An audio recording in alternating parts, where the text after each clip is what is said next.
அனைவருக்கும் வணக்கங்கள். TNPSC previous year question Tamil சமூகம் டே ஷீட் நம்பர் 3. இன்னைக்கு நம்ம பார்க்கக்கூடிய இந்த தலைப்பு உங்களுக்கு history of Tamil society related archaeological discoveries, அதுபோக சங்கம் லிட்ரேச்சர்ஸ் அப்படிங்கிற பகுதியிலிருந்து பார்க்குறோம்.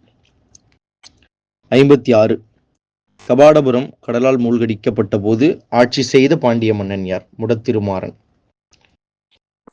பண்டைய காலத்துல சங்க காலம் என்று சொல்லப்படக்கூடிய காலத்திற்கு முன்பு இடைச்சங்கம் முதற்சங்கம் என்ற 2 சங்கம் இருந்துச்சு. அதில் முதற் சங்கத்தை பொறுத்த வரைக்கும் முற்கால பாண்டியர்கள் ஆட்சி செய்தாங்க. வடிவளம்ப நின்ற பாண்டியன், முதுகுடுமி பெருவழுதி, பெரும்பெயர் வழுதி போன்ற அரசர்கள்லாம் இருந்தாங்க. அதற்கு பிறகு வந்த ஒரு காலகட்டங்களில் கடைச்சங்க பாண்டியர்களில் முடத்திருமாறன் என்கின்ற ஒரு பாண்டிய மன்னன் தான் இந்த கடைச்சங்கத்தை தோற்றுவித்தான். கபாடபுரம் என்பது இடைச்சங்கம் இருந்த அந்த இடத்த சொல்றது. முடத்திருமாறன் அப்படிங்கிறவர் பார்த்தீங்க அப்படின்னா கடைச்சங்க காலத்தில் முதன்மையான மன்னர். இவருக்கு பிறகு வந்தவர் தான் பார்த்தீங்கன்னா மதிவாணன். அதற்கு பிறகு பசும்பூன் பாண்டியன், பொற்கை பாண்டியன், இளம்பெருவழுதி, அறிவுடை நம்பின்னு நிறைய அரசர்கள் பின்னாடி வர ஆரம்பிச்சாங்க. இம்மன்னரை பற்றிய பாடல்கள் சங்க இலக்கியமான நற்றிணை என்கின்ற நூல்களில் இவரை பற்றியுள்ள குறிப்பு இருக்கு அப்படிங்கிறாங்க. நற்றிணையில் 105வது பாடல் எடுத்துக்கிட்டோம் அப்படின்னா குட்டுவன் குடவரை அப்படின்னு ஒரு பகுதியில் இவரை பற்றி சொல்லியிருக்கிறாங்க. நற்றிணையில் 228வது இடத்துலையும் பார்த்தீங்க அப்படின்னா இவரை பற்றிய ஒரு பாடல் இடம்பெற்றிருக்கு, முடத்திருமாறன். 57 மதுரையில் 3வது சங்கத்தை நிறுவியவர் யார்? அதே முடத்திருமாறன் தான். முதல் சங்கம் தென்மதுரை என்கின்ற இடத்துல இருந்தது. 2வது சங்கம் கபாடபுரம் என்கின்ற இடத்தில் இருந்தது. அதுவும் அழிந்த பிறகு இன்னைக்கு நம்ம பார்க்கக்கூடிய மதுரையில 3வது தமிழ் சங்கம் இருந்ததற்கான அடையாளம் இருக்கு. அப்போ சங்கம் வைத்து தமிழ் வளர்த்த பாண்டியர்கள் அப்படின்னு சொல்லும் பொழுது இதுல இவங்களை பேசுறோம். அப்ப இப்படி உண்மைக்குமே கடலால் அழிந்த நிலம் இருந்ததா? அதுதான் குமரி கண்டமா அப்படின்னா உங்களுக்கு பக்ருளி ஆற்றுடன் பன்மலை அடுக்கத்தும் குமரி கண்ட கொடுங்கடல் கொள்ள என்று சிலப்பதிகாரத்தில் ஒரு வரி இடம்பெற்றுள்ளது. வடவேங்கடம் தென்குமரி ஆயிடை தமிழ் கூறும் நல்லுலகம் அப்படின்னும் சில விளக்க உரைகள் சொல்லும் பொழுது இப்படிப்பட்ட ஒரு உண்மையை உணர வேண்டியிருக்கு. 58 அரிக்கமேட்டில் புதைப்பொருள் ஆராய்ச்சியை மேற்கொண்டவர் யார்? Mortimer wheeler. அரிக்கமேடுங்கிறது பாண்டிச்சேரி பக்கத்துல இருக்கக்கூடிய ஒரு சிறிய மீன்பிடி கிராமம், ஒரு மீனவ கிராமம். சோழர் காலத்துல ரோமானி நகரத்துடைய வணிக பொருட்கள் அதிகமாக கிடைத்த ஒரு தமிழகத்தின் ஆராய்ச்சி இடம் என்று சொல்கிறார்கள். இங்க உள்ள காக்காயந்தோப்பு அப்படிங்கிற ஒரு பகுதிக்கு அருகில் உள்ள ஒரு சின்ன இடத்துல அரிக்கமேட்டில் உள்ள பெரும்பான்மையான பொருட்கள் கண்டுபிடிக்கப்பட்டிருக்கு. வீராம்பட்டினம் அப்படிங்கிற இடத்துலையும் ரோமானிய குழந்தை பொம்மை ஒன்றும் கண்டுபிடிக்கப்பட்டிருக்கு. இப்போ அது பார்த்தீங்கன்னா குயிமெட் அருங்காட்சியகம், அதாவது பாரிஸ்ல வச்சிருக்கிறாங்க அப்படிங்கிறாங்க. அது தமிழ்நாட்டில இருந்து எடுத்துட்டு போன பொருட்கள் அப்படிங்கிறாங்க. இந்த அகழ்வாராய்ச்சியை முழுமையாக்கியவர் யாருன்னு பார்த்தீங்கன்னா மார்டிமர் வீலர் அப்படிங்கிற ஒருத்தர் தான். 1940களில் இந்த இடத்த ஆராய்ச்சி பண்ண ஆரம்பிக்கிறாரு. நிறைய கார்னிலியன் மணிகளை கண்டுபிடிக்கிறார். ரோமானிய கலை சின்னங்கள், அம்போரா, ஜாடி போன்றவற்றை இந்த இடத்துல கண்டுபிடிக்கிறார். அதற்கு பிறகுதான் இந்த இடத்துல பல்வேறு ஆராய்ச்சியாளர்கள் வர்றாங்க. ஸோ ரோமானிய தொடர்பு அதிகமாக இருந்த இடமாக அறியப்படக்கூடிய ஒரு இடம். 59 ரோமாபுரி பேரரசு உருவாவதற்கு முன்பிருந்தே மலபார் கடற்கரைக்கும் அரேபியாவிற்கும் இடையே வணிக தொடர்பு இருந்தது என்று கூறியது யார்? ஒரு வரலாற்று அறிஞர், கேரளாவை சேர்ந்த ஐஏபி இப்ராஹிம் குஞ்சு என்பவர் சொல்லியிருக்கிறாரு.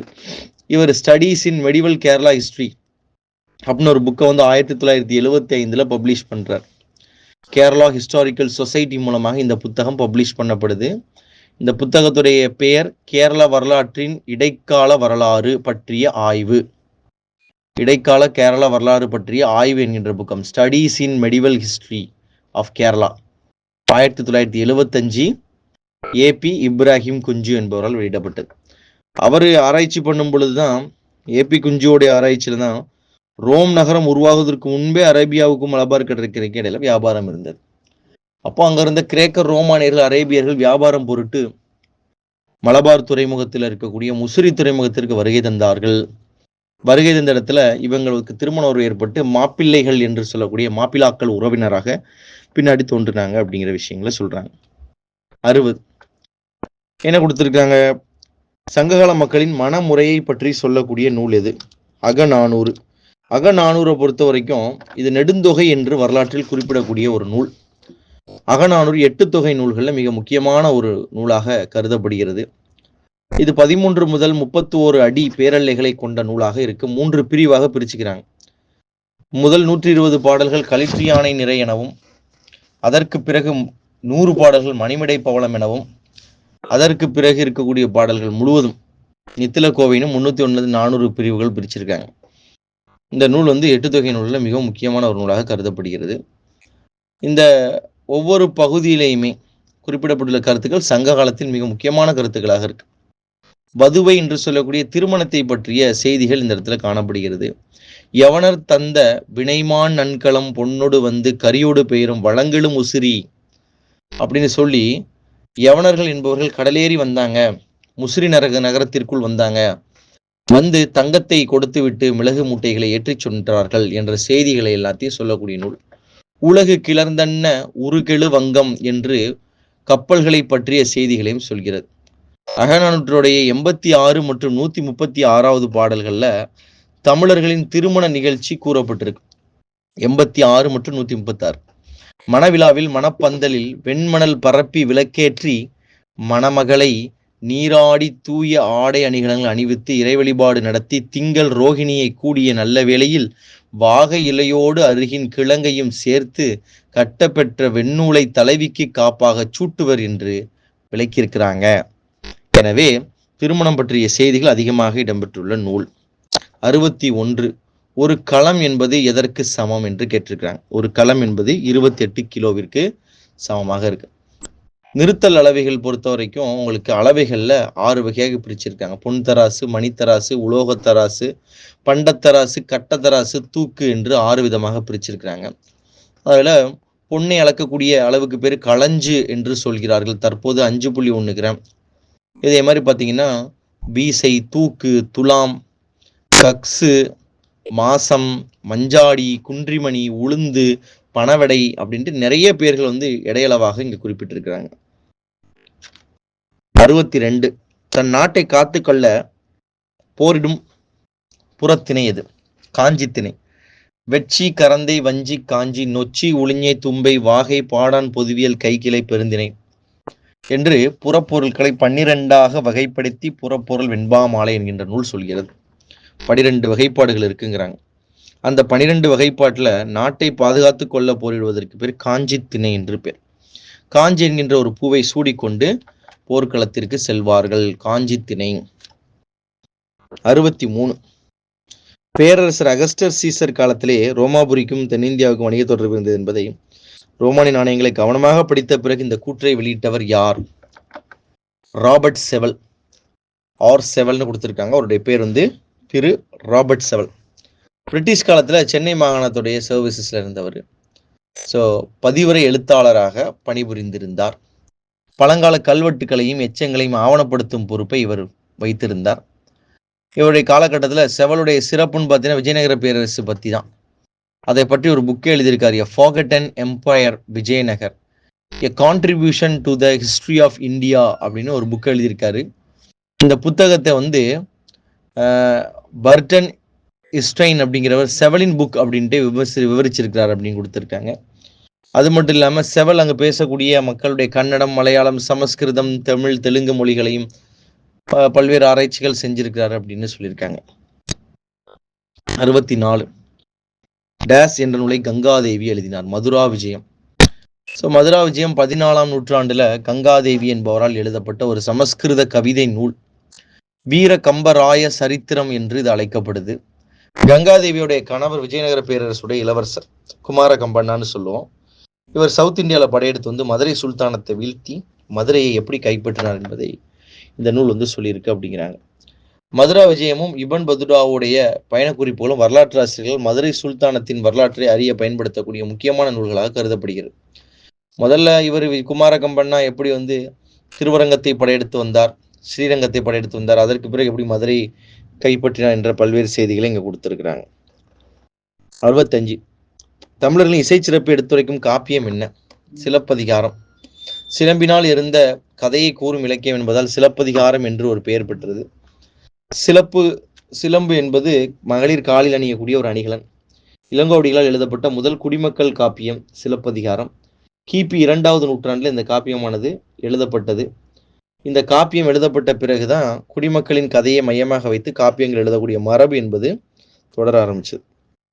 66 1863ஆம் ஆண்டு யாரால் பழைய கற்கால கருவிகள் முதலில் இந்தியாவில் கண்டுபிடிக்கப்பட்ட ராபர்ட் ப்ரூஸ்வுட்.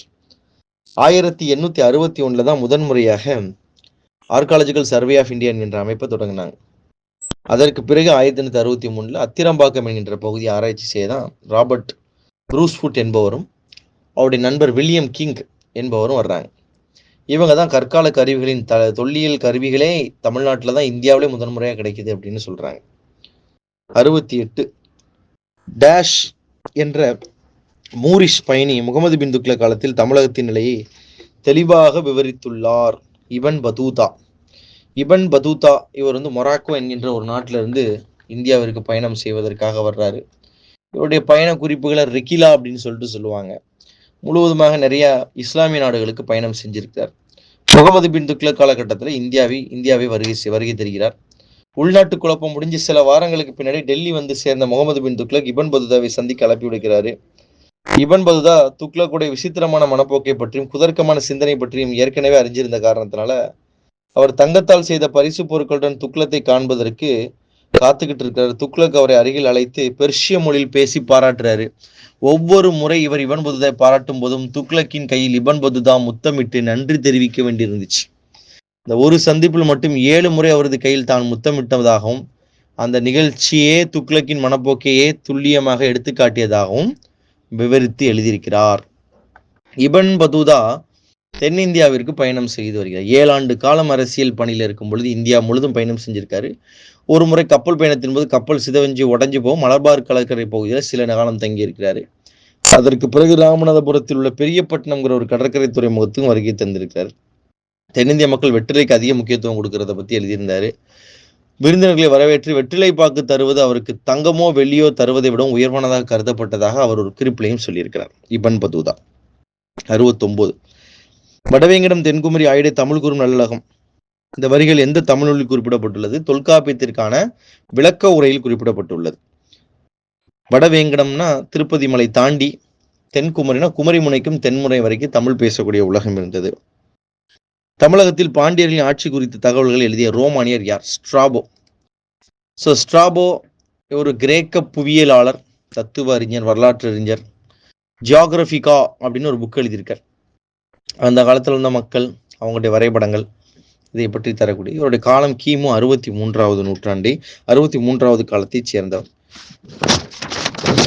பொதுவாகவே தமிழர்களை பற்றி வெளிநாட்டு குறிப்புகள் நிறைய இருக்கு.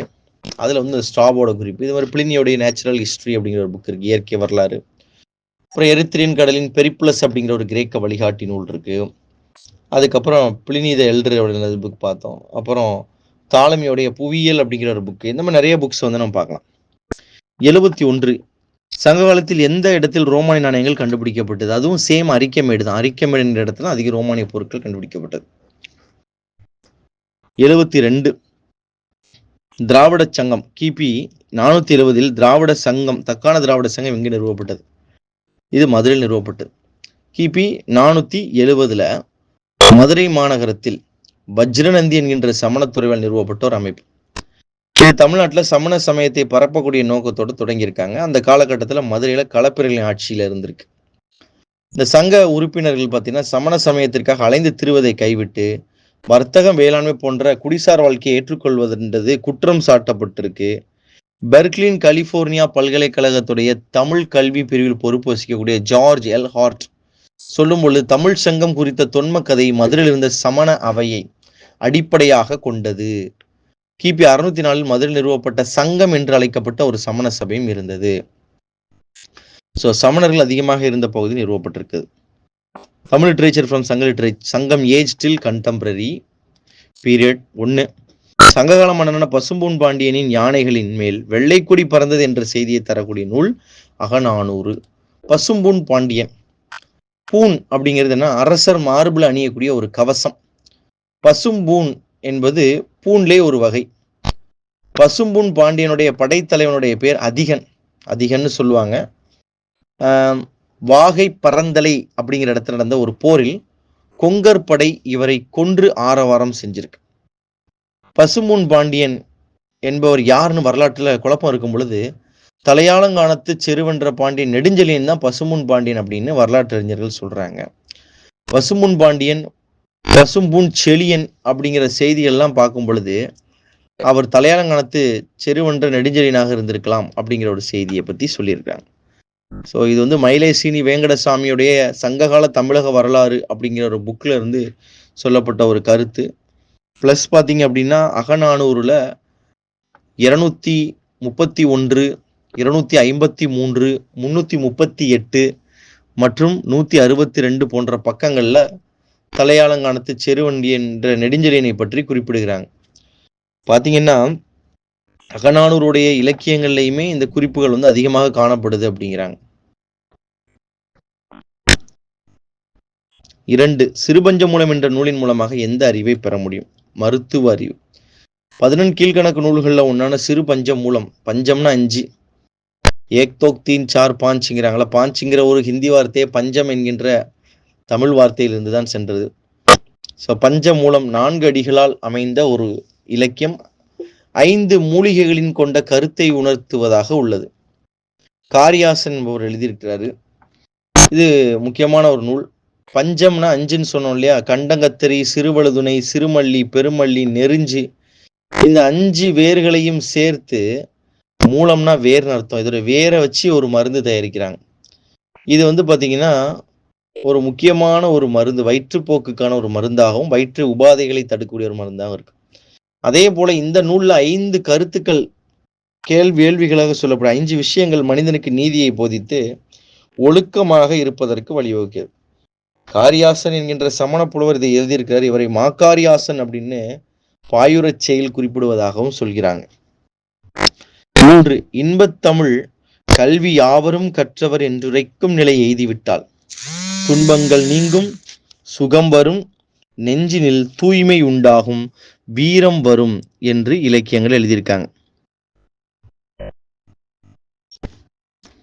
என்றும் எழுதியிருக்காங்க. இதை சொன்னது யார்? பாரதிதாசன் சொல்லியிருக்கார். 4. புது கவிதைகளில் பழங்கதையை துணையாக கொண்டு வரும் ஒரு கருத்தை விளக்குவதற்கு பயன்படுத்தக்கூடிய உத்திக்கு பேர் தொன்மம் என்று பேர். படிமம், தொன்மம்லாம் சொல்றாங்களே, மித் அப்படின்னு சொல்லிட்டு சொல்றது தொன்மம். அதாவது பழைய கதைகளை சொல்லி ஒரு வார்த்தைகளை விளக்குவதற்கு பேர் தான் தொன்மம் என்று பெயர். இது சிம்பிளா புரிஞ்சுக்கிடணும் அப்படின்னா, ஒரு நவீனமா புரிஞ்சுக்கிடணுங்கிற ஒரு கருத்துக்காக நான் சொல்றேன். திருப்பதி ஏழுமலை வெங்கடேசா அப்படின்னு ஒரு பாட்டு உண்டு. அந்த பாட்டில் கூட நீங்க உள்ள பார்த்தீங்கன்னா நிறைய தொன்மத்தை வந்து பயன்படுத்தியிருப்பாங்க. உதாரணத்துக்கு காத்தவராயன் காதலிச்சான், வழுக்கு மரத்துல மூச்சை விட்டான், வீரம் பொம்மி காதலுக்கு வந்த முடிவு நமக்கு நினப்பு இருக்கு, நம்ம லைலா மஜ்னு கதை என்ன ஆச்சு, காதல் தோத்து கல்லறை ஆச்சு அப்படின்னு சொல்லியிருப்பாங்க. அதே மாதிரி காதல் இல்லாமல் உலகம் இல்லை அப்படின்னு சொல்லிட்டு குரத்திய வேலன் மணக்கலையா, அந்த ராமனும் வில்ல உடைக்கலையா, இப்படி ஒவ்வொரு வார்த்தைகள்லையுமே சொல்லப்பட்டுவதற்கு ஒரு பழைய கதை ஒன்று இருக்கும். உதாரணத்துக்கு குரத்தியை வேலன் மணக்கலையா அப்படின்னு ஒரு வார்த்தை வருதுன்னா இந்த பாட்டில் வெறும் லைன், ஆனால் அதுக்கு பின்னாடி ஒரு தொன்ம கதை இருக்கு. அந்த கதையில பார்த்தீங்கன்னா முருகர் வந்து வள்ளி எப்படி திருமணம் செய்தார் அப்படிங்கிற ஒரு கதை இருக்கு. மேலே லைலா மஜ்னு கதை என்ன ஆச்சு, அது காதல் தோத்து கல்லறை ஆச்சுன்னா லைலா மஜ்னு அவங்க எப்படி திருமணம் செய்வதற்காக காதலிச்சாங்க, அவங்க எப்படி இருக்குன்னு ஒரு பெரிய ஸ்டோரி ஒன்று இருக்கு. வீரன் பொம்மி காதல் எப்படி இருந்துச்சு, காத்தவராயன் காதல் எப்படி காதலிச்சு அதற்கு பிறகு எப்படி இறந்து போனாரு, இப்படி ஒவ்வொரு கதையும் சொல்லி ஒரு ஒரு கதை ஒரு கவிதையில பழைய கதையை ரீகால் பண்ற மாதிரியான ஸ்டோரிஸை சொல்றதுனால இதுக்கு பேர் தொன்மம் என்று பேர். 5. 4000 திவ்ய பிரபந்தத்தை தொகுத்தவர் யார்? நாதமுனி. ஸோ 4000 திவ்ய பிரபந்தம் பெருமாளை குறித்து பாடக்கூடிய ஒரு பக்தி பாடல். 6வது நூற்றாண்டுலேருந்து 9வது நூற்றாண்டுக்குள்ள வைணவ சமயத்துடைய ஆழ்வார்கள் 12 பேரினால் பாடப்பட்ட இந்த பாடல்கள் 10வது நூற்றாண்டில் வாழ்ந்த நாதமுனிகள் என்பவர் தொகுத்திருக்கிறார். ஸோ வைணவ இறையியலாளர். இவர் வந்து 823வது வருடத்தில் கடலூர் மாவட்டத்தில் அமைந்துள்ள வீரநாராயணபுரம் என்று அழைக்கக்கூடிய காட்டுமன்னார் கோயில் பகுதியில் ஒரு அந்தனர் குடும்பத்தில் பிறந்தவர். இவர் தான் இந்த நூல்கள் எல்லாத்தையும் தொகுத்து தந்திருக்கிறார். 6. கரிகாலனுடைய ஆட்சியின் சிறப்பை பற்றி விரிவாக கூறும் நூல் எது? பட்டினப்பாலை. 10 பாட்டு நூல்கள் ஒரு மிகவும் முக்கியமான ஒரு வரலாற்று நூல். முழுக்க ட்ரேடை பத்தி சொல்லக்கூடிய ஒரு நூல் பட்டினப்பாலை. இதை பெரும்பானாற்று இந்த படை என்ற நூலை எழுதிய கடியலூர் உருத்திரங்கண்ணனார் என்கின்ற புலவர் தான் இதை எழுதியிருக்கிறாரு. இதுல பாடல்ல கரிகால் பெருவளத்தானின் பெருமையை பாடும் வண்ணமாக எழுதியிருக்கிறார். கரிகால சோழன் திரைக்கடலில் நாவாய்கள் பல செலுத்தி சுங்க முறையை ஏற்படுத்தி வெளிநாடுகளுடன் வாணிப தொடர்பு ஏற்படுத்தி தமிழகத்திற்கு புகழை ஏற்படுத்தி தந்தான். அவனுடைய காலத்தில் பிசினஸ் எப்படி இருந்துச்சு, பூம்புகார் என்கின்ற நகரம் எப்படிப்பட்ட நகரமாக இருந்துச்சு, முட்டா சிறப்பின் பட்டினம் பெரினும் வாரிரும் கூந்தல் வயங்கிளை ஒளிய வாரேன் ஒளிய நெஞ்சே அப்படின்னு பாடியிருக்கிறதாக சொல்றாங்க. தொண்டை நாட்டை சேர்ந்த பாடலாசிரியர் உருத்திரங்கண்ணனார் எழுதுவதாகவும் சொல்லியிருக்கிறாங்க. 7 சங்ககால புலவர்களையும் இலக்கியங்களையும் ஆதரித்தவர் யார்? பாண்டியர்கள் ஆதரிச்சிருக்கிறாங்க. முதல் சங்கம், இடைச்சங்கம், கடைச்சங்கம். 8 தொகையும் 10 பாட்டும் ஏறத்தாழ 2400 பாடல்களை கொண்டே இலக்கிய வளமாகும். 8 தொகை 10 பாட்டு முழுவதுமே சேர்த்து ஒரு பெரிய வளமாக இருக்கு. 9 இரும்பு கடலை என்று அழைக்கக்கூடிய நூல் எது? இது பதிற்று 10. பதிற்று 10 அப்படிங்கிறது சேர மன்னர்கள் 10 பேரை பற்றி சொல்லக்கூடிய ஒரு இலக்கியம். ஒரு மன்னருக்கு 10 பாடல் வீதம் 10x10 100 பாடல்கள் எழுதப்பட்ட ஒரு இலக்கியம். 8 தொகையில நற்றினை, நல்ல குறுந்தொகை, ஐங்குறுநூறு, பதிற்று 10ன்னு வருது. இந்த பதிற்று 10 அப்படிங்கிற நூல் பார்த்தீங்க அப்படின்னா முழுக்க முழுக்க சேர மன்னர்களின் வீரத்தை, வெற்றியை பத்தி பேசக்கூடியது. பெருஞ்சோற்று உதியன் சேரலாதன்ல இருந்து ஆரம்பிச்சு ஒவ்வொரு சேர மன்னர்களுடைய வாழ்க்கை வரலாற்றை சொல்லக்கூடியதாக இருக்கு. முதல் 10ம் கடைசி 10ம் கிடைக்கவில்லை. தற்போதைய 80 பாடல்கள் மட்டும் இதுல கிடைச்சிருக்குங்கிறாங்க. 10 சேக்கிலார் யாருடைய பாடல்களை மூல இலக்கியம் என்று குறிப்பிட்டுள்ளார்? திருஞான சம்பந்தர். திருஞான சம்பந்தர் சீர்காழி என்கின்ற இடத்தில் பிறந்தவர். பாண்டிய மன்னன் கடுங்கோன் என்பவனை சைவ சமயத்திற்கு மாற்றியவர் இவர்தான்.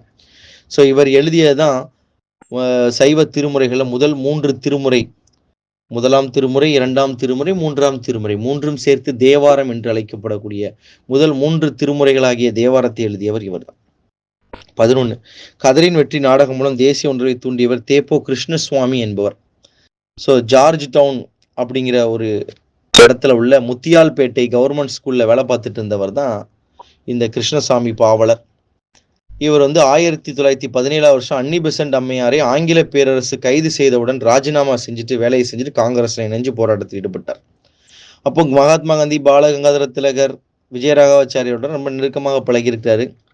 பாவலர் பாய்ஸ் அப்படிங்கிற ஒரு நாடக கம்பெனி ஆரம்பிச்சு கதரின் வெற்றி என்கின்ற தேசிய கொடி, பதிபக்தி போன்ற இந்திய தேசிய சுதந்திர போராட்டத்தை உள்ளிட்டு பல நாடகங்களை வளர்த்து உருவாக்கி இருக்கிறார்.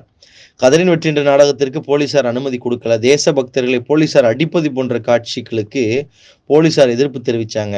அதனால் பொது மேடை நாடகம் போட அனுமதி அளிக்கவில்லை. அதான் அந்த நாடகத்தோட பேரை கதர் பக்தி என மாற்றி பல இடங்கள்ல போட்டு பொதுமக்களுடைய தேசிய உணர்வை ஏற்படுத்தினார். கதர் பக்தின்னு மாத்திட்டார். தேசிய கொடி என்ற நாடகம் நாக்பூர் நடந்த கலவரத்தை மையமாக கொண்டு ஏற்றப்பட்டது. அதற்கும் போலீசார் அனுமதி தரங்கள. அதுக்கும் பின்னாடி பல எதிர்ப்புகளிடையே தான் அரங்கேற்றம் செய்யப்பட்டது அப்படின்னு சொல்றாங்க. ஸோ ஒரு முக்கியமான ஒரு நாடக ஆசிரியர். 12 தொல்காப்பியம் எத்தனை அதிகாரங்களையும் இயல்களையும் கொண்டிருந்தது? 3 அதிகாரம். எழுத்து, சொல், பொருள் மற்றும் 27 அதிகாரங்களை கொண்டிருக்கு.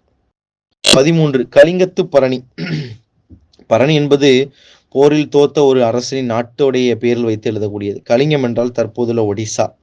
இங்க உள்ள ஒரு அரசனை வெற்றி கொண்ட சோழ மன்னனின் வரலாற்றை பெரிதும் பாராட்டி எழுதப்பட்ட நூல் தான் கலிங்கத்து பரணி. யோகா என்பது எதை குறிக்கிறதுன்னு கேட்கிறாங்க. மனதை ஒருமுகப்படுத்துதல்.